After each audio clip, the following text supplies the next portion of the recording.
So numerical integration, that is our next topic. The course outcome is same. You will be able to solve numerical differentiation integration. That is our current course outcome. Okay. So say we have a function, maybe not, maybe or not, that is not important for us. Okay. And we know the values of this function at x equal to x0, x1, x2, etc., xn. Okay. Then we are going to evaluate the definite integral a to b f of x dx. So numerical integration is nothing but finding the integration of f of x dx from a to b. That is our objective here. Finding the definite integral a to b f of x dx. Okay. So please note, I told you we have the values of f of x at x0, x1, x2, etc., xn, and say those values are x0, y0, because y equal to f of x, that is a function, y equal to f of x, that is a function. So we have the values x0, y0, x1, y1, etc., xn, yn. Then definitely we can interpolate a function phi of x that one is exactly equal to f of x at this given point, definitely. But please note, we are not going to use phi of x for the remaining derivation. But in actual procedure, what we are doing, we are interpolating the function phi of x that is exactly equal to f of x at the given point. That we are actually going to do. And if you are doing that, then we can write integral a to b f of x dx is equal to integral a to b phi of x dx. Then we can write integral a to b f of x dx is equal to integral a to b f phi of x dx. Please note, we are not going to use this part. This is actually happening here. Please note that. Okay. So now we are going to derive the general quadrature formula for evenly spaced data. Please note, we are considering the evenly spaced data only, that is finite data only. We are not going to discuss about the divided data case. So first we are going to derive the general quadrature formula. We are not going to solve any problem using that. Now by using that general quadrature formula, we have to derive two popular expression. One is trapezoidal formula. You all are familiar with that. Then second one is Simpson's one-third rule. Okay, so first we are going to derive the general quadrature formula. Okay, so for that purpose, consider again the integral. So we can represent it as I means integral, that is equal to integral a to b f of x dx. Please note this equation, I is equal to integral a to b f of x dx. Okay. So now, so please note, this is a function, this is x, this is f of x or y. F of x means y equal to f of x, and this is a function. This is a starting point a, this is a, this is b, and we are asked to find the integration from a to b, means we are asked to find the area under this curve from a to b. So now we are going to divide the region a to b into n equal segments. We are dividing this one into n equal segment. This is one segment, this is second segment, this is third segment, etc., etc. This is the last segment. This is first segment, this is second segment, this is third segment, and we have last segment, that is nth segment. So how many data are there? If you are dividing a to b into n segments, you can see that before 1 we have a, after 1 or before 2 we have second one, etc., etc. Here we have the last one. So we have n plus 1 points. If you are dividing the given region a to b, given integral a to b into n equal segments, we have n plus 1 points. We have n plus 1 points, and those n plus 1 points are x0, x1, etc., xn. Please note, the first point is taken as x0, means a is nothing but x0.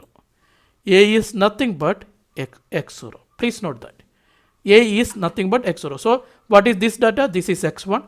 After 2 we have x2. After 3 we have x3, etc., etc. After n we have xn. That is nothing but b. So please note, xn is equal to b. So please note, I am repeating again. We have a function and we are asked to integrate that function from a to b. So that that integration, that one is divided into n equal segments, n equal segments. So if you are dividing it into n equal segments, we have n plus 1 points, where the first point a is nothing but x0. Then after the first segment we have x1, after the second segment we have x2, etc, etc. After the nth segment we have xn, that is nothing but the upper limit b. Is it okay? So we can write, as we are dividing all into n segments, n equal segments, we can write y0, y1, yn are the values of this function at x0, x1. Means this value is y0. Then after the first segment, this value is y1. Okay. This value is y2. Okay. And after the nth segment corresponding to xn or corresponding to b, we have yn. So please note, y0, y1, etc, yn are the values of y equal to f of x at x0, x1, etc, xn. Where what is x1? x1 is x0 plus h, x2 is x0 plus 2h, etc. xi, we can write xi is equal to x0 plus ih. Please note, xi is equal to x0 plus ih. What about a? A is nothing but x0. What about b? I told you b is xn, that is nothing but x0 plus nh. Okay. So please note, x0 is a, any intermediate value xi is equal to x0 plus ih, and the last value xn is equal to b, that is equal to x0 plus nh. x0 plus nh means we can write I is equal to integration x0 to xn f of x dx. Right? We can write I is equal to integral a to b f of x dx, that is equal to x0 integral x0 to xn f of x dx, that is equal to this expression integration x0 to x0 plus nh f of x dx. So please note this one. So here what is the position of x? Position of x is somewhere here, because we are integrating from a to b. So the position of dx, because this is dx, so the position of dx is in between a and b. It is moving from a to b. The integration, we are integrating from a to b, means x is moving from a to b. So this is the position of x that is moving from a to b. Okay. So what is this x? That is an important question. What is x with respect to x0? That x is equal to x0 plus ph. As x is moving, p is also moving. So please note, x is equal to x0 plus ph, where the position of x is lying between a to b, but it is moving because we are integrating, we are accumulating the values. So x is equal to x0 plus ph, then what is dx? Dx is equal to h into dp, right? As x is equal to x0 plus ph, then dx is equal to h into dp. So my question is, if x is equal to x0, what is the value of p? Please tell me. If x is equal to x0, what is p? 0, very good. And if x is equal to xn, what is the value of p?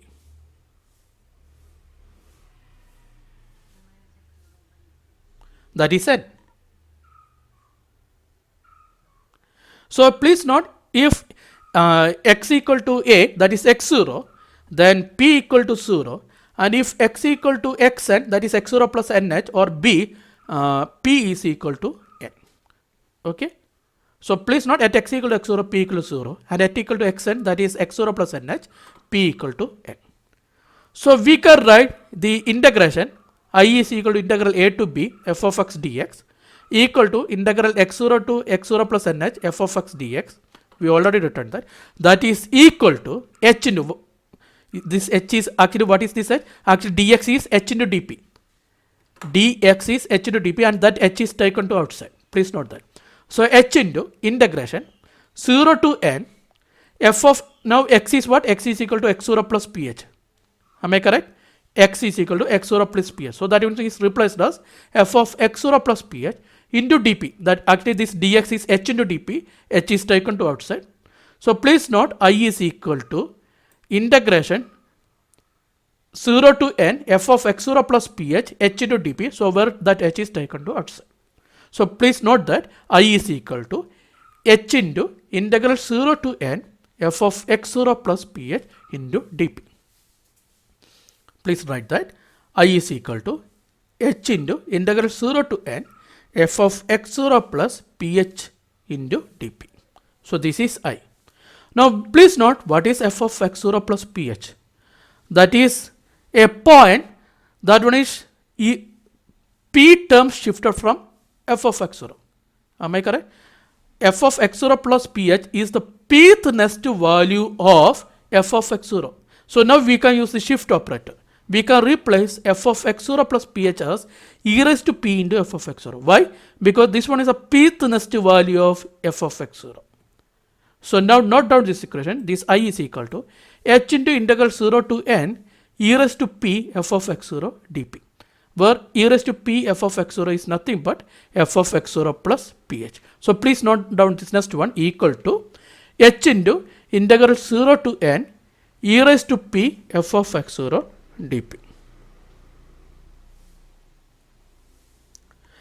So now what is e raised to, what is e? What is shift operator? What is the relation between shift operator and finite forward difference, delta?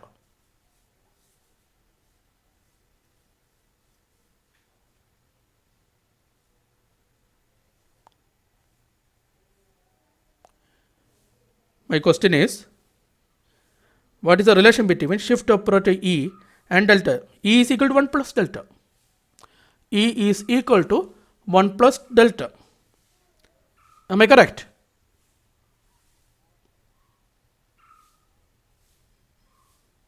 No response. What is the relation between this shift operator E and delta? In interpolation we discussed about that. 1 plus delta. Okay. Before that, f of x0 is nothing but y equal to f of x, y equal to f of x. So we can write y0 equal to f of x0 or f of x0 equal to y0. So that one is written here, h into integral 0 to n, this e raised to p into, now f of x0 is y0. If this one is 0, this is 0, y0. So we have I equal to h into integral 0 to n e raised to p y0 dp. Okay. So now this, okay. So now we can replace this e with 1 plus delta. So we are going to do that. So I is equal to h into integral 0 to n 1 plus delta, that is e, raised to p into y0 dp. So I is equal to h into integral 0 to n 1 plus delta raised to p y0 dp. So please note down that.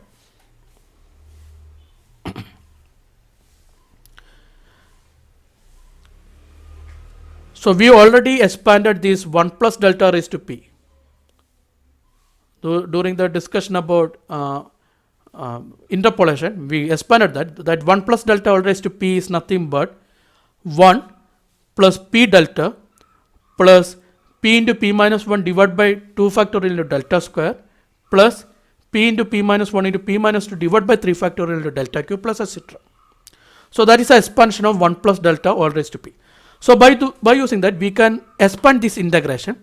So I is equal to h into integral 0 to n 1 plus p delta plus p into p minus 1 divided by 2 factorial into delta square plus p into p minus 1 into p minus 2 divided by 3 factorial into delta cube plus etc. That is 1 plus delta all raised to p into what is the remaining term y0 dp.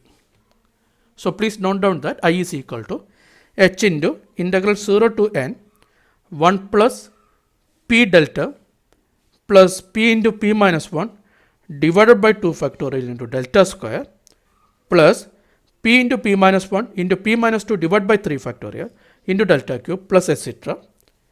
into y0 dp. So this is I. Is it okay? So now we can take y0 into that bracket inside. Move y0 into that bracket. So what we have? Multiply y0 with each term. So this one will become y0. This term will become p into delta y0, etc. So what is I now? I is equal to h into integral 0 to n y0 plus p delta y0 plus p into p minus 1 divided by 2 factorial into delta square y0 plus p into p minus 1 into p minus 2 divided by 3 factorial into delta cube y0 plus etc. into dp. So this is I is equal to h into integral 0 to n y0 plus p into delta y0 plus p into p minus 1 divided by 2 factorial into delta square y0 plus p into p minus 1 into p minus 2 divided by 3 factorial into delta cube y0 plus etc. into dp. So this is I.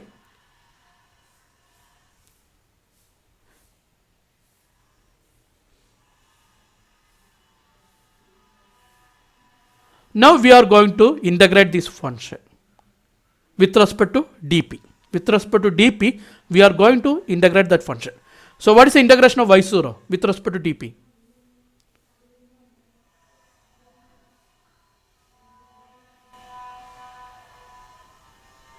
What is the integration of this term with respect to dp? P into y0. Very good. Now what is the integration of this p into delta y0? Yes, p square by 2 into delta y0. Now this term will become p cube by 3 minus p square by 2 divided by 2 factorial into delta square y0, right? So actually for our Taylor's method we need up to this one, and for Simpson's rule we need up to this one. So remaining term is not important, but still we can integrate this one also. So I is equal to, after integrating this one, I is equal to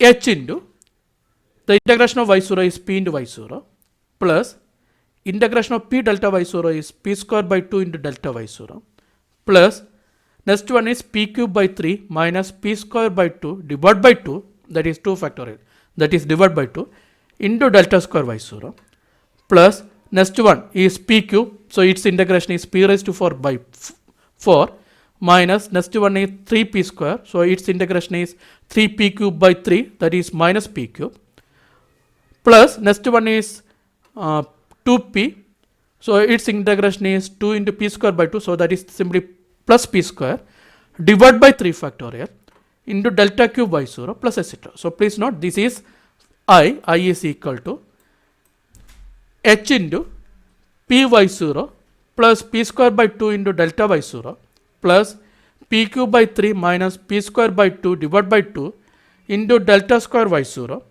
plus p raised to 4 by 4 minus p cube plus p square divided by 3 factorial into delta cube y0 plus etc. from 0 to n.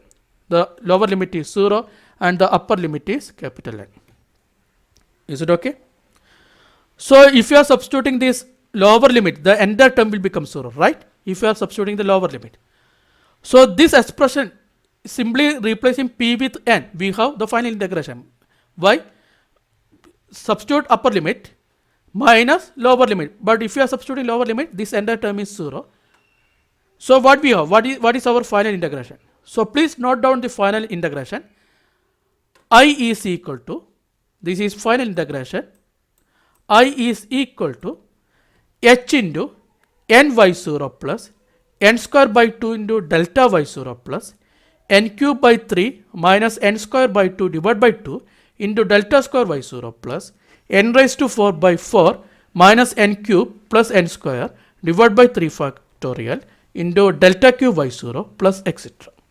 So this is our final quadrature integration formula I. Is it okay?